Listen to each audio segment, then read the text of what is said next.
नमस्कार, मैं दीपक सिंह सरोची। बेरोजगार युवाओं के लिए देश में नौकरियों का मानसून आ चुका है। केंद्र सरकार रोजगार की बारिश कर रही है, लेकिन छात्र हैं कि विरोध में सड़क पर उतर गए हैं।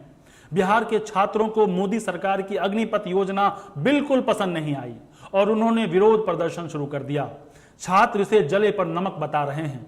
मुजफ्फरपुर और बक्सर में प्रदर्शन कर रहे छात्रों का आरोप है कि इन लोगों ने 2 साल पहले ही मेडिकल और फिजिकल परीक्षा पास कर ली थी, लेकिन अब तक रिटेन तक नहीं हुए हैं। ऐसे में सरकार ने 4 साल वाली स्कीम निकालकर जले पर नमक छिड़का है। मुजफ्फरपुर के युवाओं का कहना है कि नौकरी के लिए उनकी उम्र गुजर रही है और सेना में भर्तियां रोक दी गई हैं। वहीं बक्सर के नाराज छात्रों का कहना है कि केंद्र सरकार की इस योजना में ही झोल है।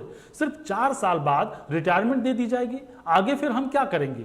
सोचिए, 18 से 22 साल के 75% बच्चे 22 से 26 साल की उम्र में ही बेरोजगार हो जाएंगे।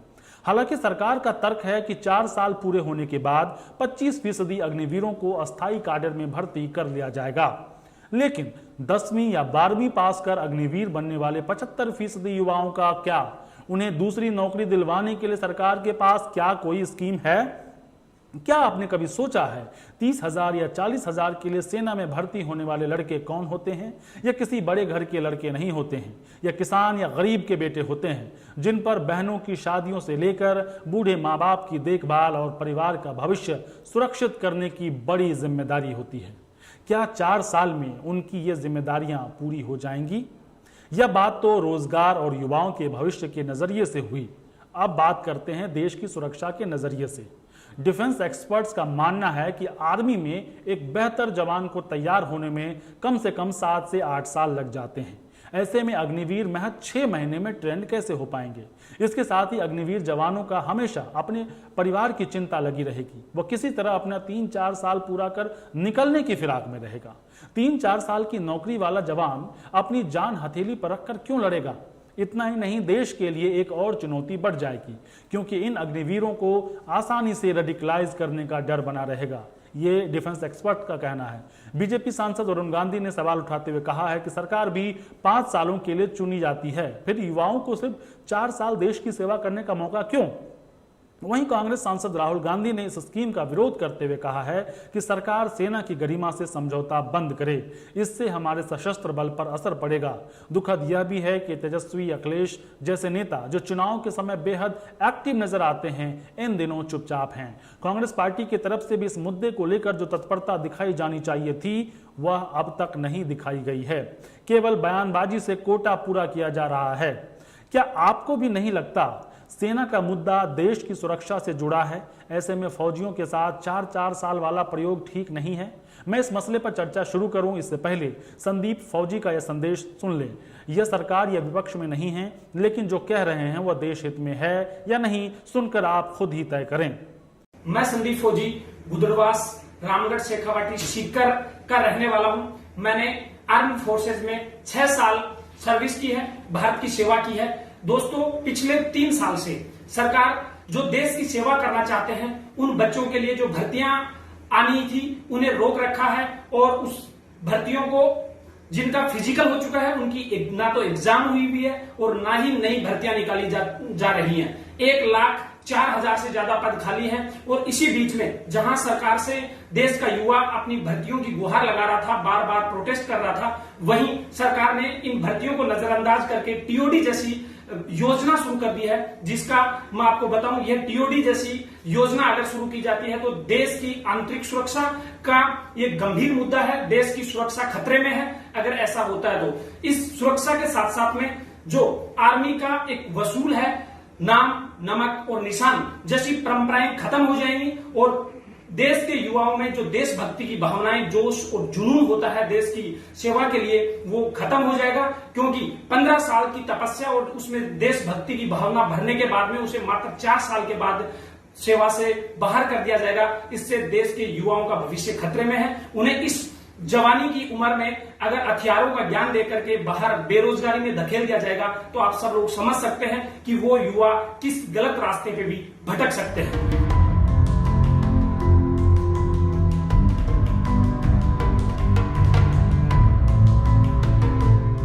आज हमारे साथ बातचीत के लिए दो गेस्ट हैं, मेजर जनरल राजन कोचर बतौर डिफेंस एक्सपर्ट और विशाल कुमार जो एक छात्र हैं और सरकार की इस स्कीम का विरोध कर रहे हैं।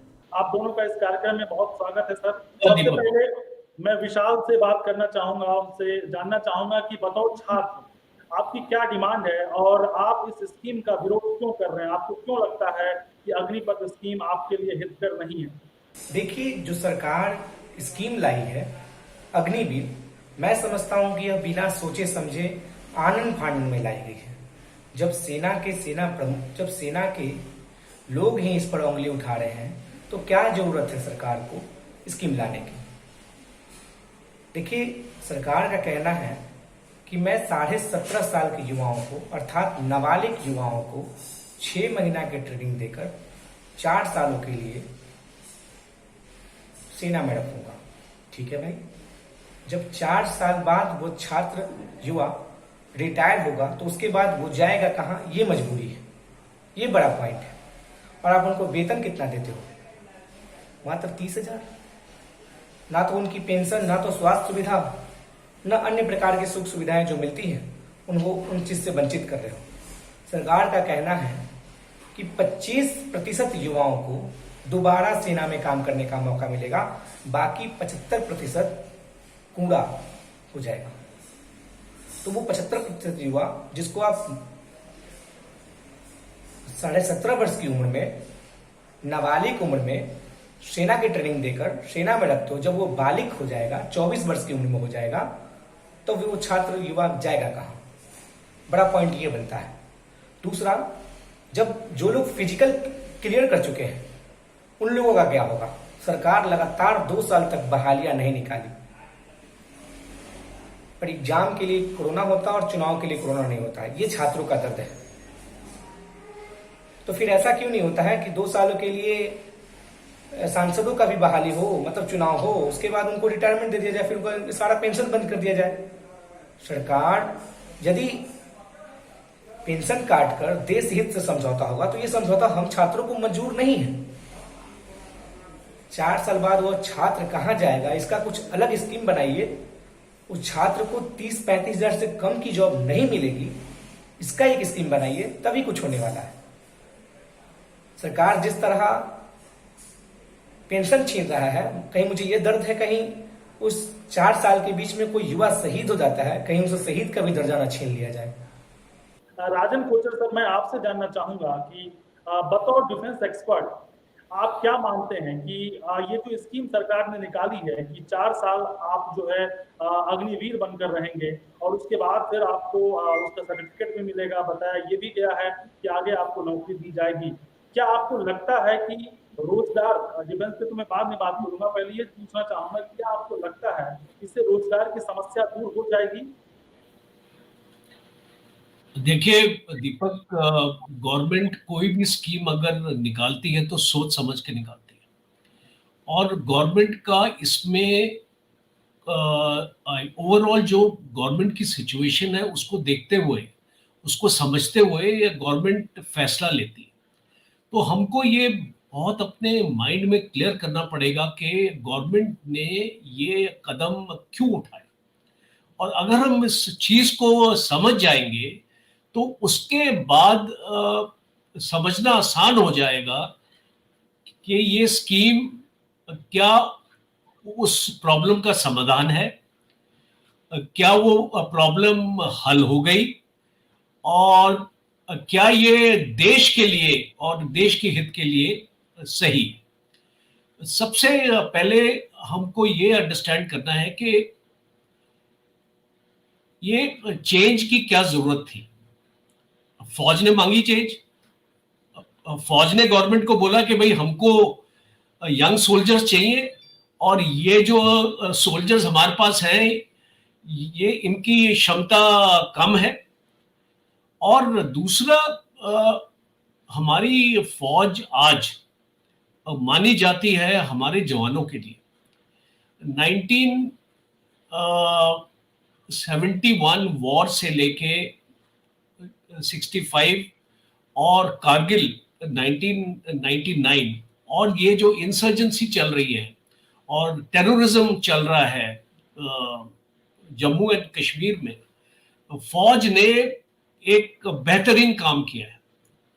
राष्ट्र राइफल बटालियन जो हमारी बनी है, उनकी जो लेवल ऑफ ट्रेनिंग और कमिटमेंट है वो बिल्कुल अव्वल दर्जे का है। तो ये मैं मानने से इनकार करता हूं कि फौज ने गवर्नमेंट को बोला है कि ये स्कीम लेके आओ। तो अगर फौज ने नहीं बोला है तो गवर्नमेंट ये स्कीम क्यों लेके आई है? और वो इसलिए लेके आई है क्योंकि एक पेंशन बिल जो एक डिफेंस बजट का ऑलमोस्ट एक मेजर चंक है, वो गवर्नमेंट को भारी पड़ रहा था कि भाई वो पेंशन जो हम दे रहे हैं अपने जवानों को, वो एक काफी सब्सटेंशियल अमाउंट हमारे एक्सचेकर से जा रहा है। और मैं ये चीज को क्लैरिफाई करना चाहता हूं कि जितना जो पेंशन बिल है वो फौज 60% उसका हिस्सा है, 40% ये पेंशन बिल सिविलियन जो है, जो डिफेंस मिनिस्ट्री में काम करते हैं, उनकी तादाद लाखों में है। ये 40% पेंशन इन सिविलियंस को जाता है, और सिविलियंस की अगर आप कटौती कर देंगे तो बवाल हो जाएगा। और अगर फौज को अगर आप बोलेंगे कोई चीज करने के लिए, फौज एक डिसिप्लिन फोर्स है, उसको मान लेगी। तो फौज के लिए इसीलिए ये पेंशन बिल मेन मुद्दा है गवर्नमेंट का। और अनफॉर्चुनेटली कल की प्रेस कॉन्फ्रेंस में इसके बारे में जिक्र ही नहीं था। तो हम सब जानते हैं कि इसकी वजह क्या है। और दूसरा, अगर आपने गौर किया होगा, रक्षा मंत्री की पहली ओपनिंग लाइन थी कि हम चाहते हैं अपनी फौज को वर्ल्ड की बेहतरीन आर्मी बनाने के लिए। क्या आज ये नहीं है बेहतरीन आर्मी? बिल्कुल। चाइना आज हमारे अंदर इसलिए नहीं आ पा रहा है क्योंकि हमारी फौज का जो जवान है, वो जो एक जवान है वो 3 चीनी जवानों के ऊपर भारी पड़ेगा, और ये हमने गलवान में देख लिया। तो इसीलिए मुझे ये संक्षेप में अगर आप मेरे से पूछें तो गवर्नमेंट की इसमें कोई मजबूरी होगी, और गवर्नमेंट इसलिए लेके आई है, और फौज ने इसकी मांग नहीं की थी गवर्नमेंट से, ये तो मैं दावे के साथ कह सकता हूं। और मेरा सवाल ये है कि कई लोग ये कह रहे हैं कि ये फैसला जो है देश विरोधी है, क्योंकि ये देश की सुरक्षा के लिहाज से ये फैसला बहुत घातक साबित हो सकता है। आप इस बात से कितना इत्तेफाक रखते हैं, कितना सही मानते हैं? देखिए, ये एक बहुत स्ट्रॉन्ग वर्ड है। कोई भी गवर्नमेंट देश विरोधी फैसला नहीं लेती। गवर्नमेंट जो भी फैसला लेती है वो अपने हित के लिए लेती है, वो एक देश को चलाने के लिए लेती है। अब गवर्नमेंट को देश को चलाने के लिए फाइनेंसेस चाहिए, कहीं ना कहीं से तो फाइनेंसेस आएंगे। फौज की पेंशन तो बंद नहीं कर सकते। तो ये एक तरीका है फाइनेंस इकट्ठा करने का, और गवर्नमेंट की जितनी भी डेवलपमेंट स्कीम्स है और पे एंड अलाउंसेस गवर्नमेंट भी देती है, उसको बैलेंस करने का। आज अगर आपका युवक रोड पे आ गया है और वो अपनी नाराजगी का इजहार कर रहा है, अपना प्रदर्शन कर रहा है, तो वो क्यों कर रहा है? कोई उसको पॉलिटिकल पार्टी तो नहीं उकसा रही है, वो तो खुद अपने जो उसके साथ बीत रही है वो गवर्नमेंट को सुनाने की कोशिश कर रहा है। सबसे पहला उसका ये मुद्दा है कि आपने 2 साल रिक्रूटमेंट क्यों रोकी कोविड की वजह से। 2 साल, पिछले 2 साल में क्या इलेक्शंस नहीं हुए थे? पिछले 2 साल में शिविर नहीं हुए थे? इतने बड़े बड़े हमने शिविर देखे होते हुए। तो आपने रिक्रूटमेंट को बिल्कुल क्यों बंद कर दिया? आप उसको एक ये उसमें गैप ला सकते थे। और इसको बंद करने का नतीजा अभी ये हुआ है कि बहुत सारे जवान ओवर एज हो गए। अभी उनकी उम्र, अभी वो जो 21 से ऊपर हो गए, अब वो फौज में भर्ती नहीं हो सकते, या अग्निवीर में नहीं इसको भर्ती हो सकते हो। तो अभी जो है उनको कौन कंपनसेट करेगा? मुझे एक चीज बताइए, उनके लिए अभी क्या जरिया है नौकरी का? गवर्नमेंट ने उनके लिए कोई स्कीम सोच रखी है कि इसको, जिसने अपना फिजिकल भी पास कर लिया और अपना रिटर्न का वेट कर रहा है, उस जवान के लिए या उस लड़के के लिए गवर्नमेंट ने क्या सोचा है? पहली चीज। दूसरी है कि ये 4 साल के बाद सिविल में जाएंगे, गवर्नमेंट ने कोई ऐसी गारंटीड स्कीम निकाली है कि हमने इतना पैसा खर्च किया इसको ट्रेन करने में, इसको फौज में हमने 4 साल इसको सैलरी दी है, और हमारा इतना खर्चा हुआ है इस लड़के के ऊपर, अब इसके बाद हम क्या इसको पीछे यूं हट जाएंगे? इस लड़के को हम बोलते हैं कि अब तुम अपने आप ही ढूंढो इसको नौकरी। नहीं, इसको ये गलत है। फौज को, गवर्नमेंट को इसके बारे में एक रीथिंक करनी चाहिए। और मैं अपील करता हूं आपके चैनल से गवर्नमेंट को कि हम आपके फैसले को सल्यूट करते हैं। आपने अग्निवीर को निकाला है, इसमें कुछ ना कुछ तो देश का हित होगा। तो अगर इसमें आप सोचते हैं देश का हित हुआ है, तो ये जो लड़के हैं इनको 4 साल के बाद आप सोचिए,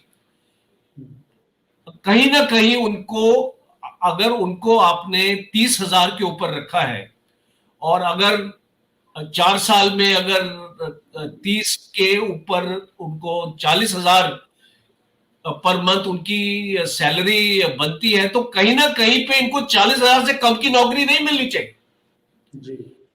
इनकी डिग्रेडेशन नहीं होनी चाहिए कि इनको एक सिक्योरिटी गार्ड अपना 15,000 रुपए दे के आपने उस एक कॉलोनी के सामने खड़ा कर दिया एक बंदूक लेके, जैसे कि अभी हो रहा है। एग्जैक्टली, अभी ऐसा ही हो रहा है।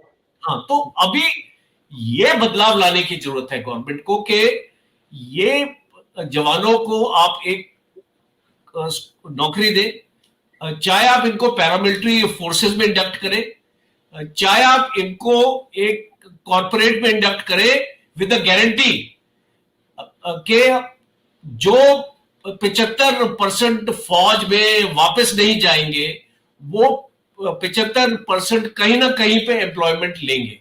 और अगर आप ऐसी गारंटी करते हैं तो आप देखना ये जो अग्निवीर है एक बहुत बड़ा सक्सेस हो जाए। सर, एक महत्वपूर्ण सवाल उठता है, ये उठता है, जैसा आपने भी कहा कि शायद गवर्नमेंट ये चाह रही है कि पेंशन स्कीम को हटाने का एक तरीका हो सकता है, जब आप 4 साल में अग्निवीरों को भर्ती करते हैं और फिर उसकी रिटायरमेंट की घोषणा कर देते हैं। लेकिन एक महत्वपूर्ण सवाल, पेंशन आप खत्म कर देंगे, मात्र 30 से 40,000 की सैलरी पे 4 साल के लिए कोई योद्धा कैसे बनेगा? क्या जो अभी सेना में जो एक भावना होती है अपने अंदर, क्या ये उन लड़कों में भावना आएगी? दूसरा सवाल कि आप 4 साल किसी लड़के पे खर्च कर रहे हैं, उसको ट्रेनिंग देने के लिए पैसा खर्च कर रहे हैं, रिसोर्सेज खर्च कर रहे हैं, और 4 साल के बाद आप फिर नए सिरे से नए लोगों को लाकर फिर से उस पर खर्च करेंगे, तो आप ये पैसा बचा रहे हैं या अपने देश का नुकसान कर रहे हैं? ये आपका पहला क्वेश्चन कि ये जो लड़के जब भर्ती होंगे तो इनमें क्या वो जज्बा होगा देश के लिए? मुझे लगता है होना चाहिए। एक हमारा जो यूथ है देश का, और एक फौज के वातावरण में जाएगा, और जैसी हमारी फौज की जूनियर लीडरशिप है, मैं जूनियर लीडरशिप की दाद देता हूं। फौज में कोई भी लड़ाई अगर लड़ी है तो इसमें मेजर कंट्रीब्यूशन हमारी जूनियर लीडरशिप की है। और जो आपका दूसरा ये पार्ट था सवाल का कि हमने जब इतना पैसा इसको खर्च किया है वो जाया चला जाएगा। इस स्कीम में एक कमी है और एक फ्लॉ है। और इसीलिए मैं अपनी पहली स्टेटमेंट को दोहराना चाहूंगा कि गवर्नमेंट को एक लैटरल इंडक्शन प्लान भी इसके साथ लेना चाहिए और इसको लाना चाहिए। और मैं उम्मीद रखता हूं, बिकॉज देखिए कोई भी प्लान होता है, अभी गवर्नमेंट के पास 4 साल का टाइम है इसके बारे में सोचने के लिए, बिकॉज 4 साल के बाद इसकी नौबत आएगी। तो इसीलिए गवर्नमेंट के पास अपना टाइम है। अब अपने इलेक्शंस के बाद भी गवर्नमेंट के पास टाइम है इसके बारे में उसको सोचने के लिए। और मैं उम्मीद रखता हूं, बिकॉज उम्मीद पे ही दुनिया कायम है, और मैं उम्मीद रखता हूं कि गवर्नमेंट इसका एक पॉजिटिव निर्णय लेगी। सर, चीन समेत कई ऐसे देश हैं जहां पे इस तरह का मॉडल फॉलो किया जा रहा है। देश की सुरक्षा के लिहाज से मैं आपसे समझना चाहूंगा कि इसमें क्या खामियां आप पहली नजर में पाते हैं जिसपे कि तत्काल सुधार की जरूरत है। देखिए, मैं दीपक जी आपको एक चीज बताना चाहूंगा कि हमारे जवान को तो आप किसी भी देश की आर्मी के साथ मत कंपेयर कीजिए। हर एक देश की आर्मी का और हर एक देश के जवान का एक अलग वातावरण है, और एक जो सोशल फैब्रिक हम जिसको बोलते हैं, सोसाइटी में जो एक फैब्रिक होता है वो अलग है। रशियन आर्मी का बुरा हाल क्यों हो रहा है इस लड़ाई में? रशियन आर्मी के पास कंस्क्रिप्शन के काफी परसेंटेज के सोल्जर्स है। कंस्क्रिप्शन भी एक अग्निवीर की तरह है, और वो इतना उनका बुरा हाल हो रहा है बिकॉज वो मेंटली स्ट्रांग नहीं है और फिजिकली स्ट्रांग नहीं है। आपको मैं उदाहरण देता हूं। 17 साल की उम्र में मैंने नेशनल डिफेंस एकेडमी ज्वाइन किया। 3 साल की ट्रेनिंग मैंने की एनडीए में। 1 साल की ट्रेनिंग मैंने आईएमए में की, इंडियन मिलिट्री एकेडमी में। और जब मैं फौज में भर्ती हुआ तो मेरे ऊपर गवर्नमेंट ने 4 साल पैसा खर्च किया मुझे एक ऐसा ऑफिसर बनाने के लिए जो एक पूरे वर्ल्ड के लिए मिसाल है। हमारा जो ऑफिसर है, पाकिस्तानी आर्मी जनरल नियाजी ने अपना जब 71 में सरेंडर कर रहा था तो उसने एक स्टेटमेंट ये की थी कि मुझे इंडियन आर्मी के ऑफिसर्स दे दो और मैं अपने पाकिस्तानी जवानों के साथ कोई भी वर्ल्ड की आर्मी को हरा सकता हूं। तो हम ट्रेनिंग पे इन्वेस्ट करते हैं। हम क्यों इन्वेस्ट करते हैं? बिकॉज हमको पूरी तरीके से प्रोफेशनलिज्म हासिल करनी है। और एक अगर आप देखेंगे, एक इसको मसल मेमोरी बोलते हैं। जितना एक चीज को अगर आप दोहराओगे, प्रैक्टिस करोगे, वो आपकी मसल मेमोरी बन जाती है। और फिर जब आप उसको फायर करते हो तो आंख बंद करके भी आप अपने टारगेट को मार सकते हो। तो ये क्षमता एक इंडियन आर्मी के सोल्जर में है कि वो आंख बंद करके भी टारगेट को स्ट्राइक कर सकता है, बिकॉज उसने इतनी प्रैक्टिस कर रखी है, इतनी ट्रेनिंग कर रखी है। तो अगर आप एक सेमी ट्रेंड आदमी को लेके जाएंगे तो आपको वो रिजल्ट नहीं मिलेगा। ये मेरा पॉइंट है। और दूसरा ये है कि अगर आपने इनको एक एम्प्लॉयमेंट गारंटी नहीं किया तो इनका मोटिवेशन भी उतना ही कम होता रहेगा, उतना ही चैलेंज हमारी जूनियर लीडरशिप के ऊपर रहेगा कि इनका मोटिवेशन लेवल को इसको बढ़ा के रखेंगे। वो एक बहुत बड़ा चैलेंज है, इतना आसान चैलेंज नहीं है। और ये इसको मेरे बोलने से ये चीज नहीं होगी, ये तो ग्राउंड में होगी। और ग्राउंड में ये सबसे इंपॉर्टेंट हमारा इसको चैलेंज रहेगा कि इनका मोटिवेशन कैसे रखा जाए। 3 साल इनके जब सर्विस में हो जाएंगे तो ये सोचने लग जाएंगे कि अभी हमको 1 साल के बाद क्या करना है। जॉब्स के लिए अप्लाई करना शुरू कर देंगे, एंट्रेंस एग्जाम देना शुरू कर देंगे। तो ये अपने फौज की ट्रेनिंग की तरफ जाएंगे या अपने रीएम्प्लॉयमेंट का सोचेंगे। ये एक मैंने पीएचडी किया हुआ इमोशनल इंटेलिजेंस में, और मैं एक NLP न्यूरो लिंग्विस्टिक प्रोग्रामिंग का मैं एक कोच हूं, और मैं एक माइंड को समझ सकता हूं कि इस माइंड में हमारे क्या चलता है, और इस माइंड को अगर टेम करना है या हम इस पे अपना काबू चाहते हैं, तो हमको ये अपनी सोच हमको किस दर्जे तक लेके जानी पड़ती है। तो इसीलिए ये जो अभी यूथ जो स्ट्रीट्स में आ चुके हैं, मैं इनका जो साइकी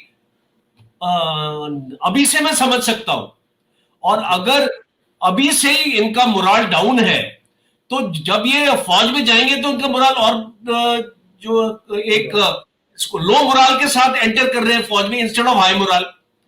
तो जो इसको बेसिक हमारा स्ट्रक्चर है, हमको उसको डिस्ट्रॉय नहीं करना। चलिए, बहुत शुक्रिया। मुझे लगता है कि दर्शक समझेंगे, क्योंकि आर्मी में जो लोग हैं, जवान जाते हैं या जिस भावना के साथ जाते हैं, जो भी युवा जाते हैं, उनकी भावना पे ये सवाल नहीं है।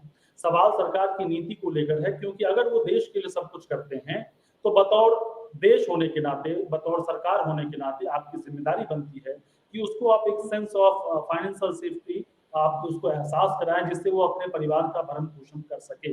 और पेंशन जो है इसी के तहत जवानों को दी जाती है, ताकि अगर वो है या ना है, उसके परिवार को वो सुरक्षा मिलती रहे।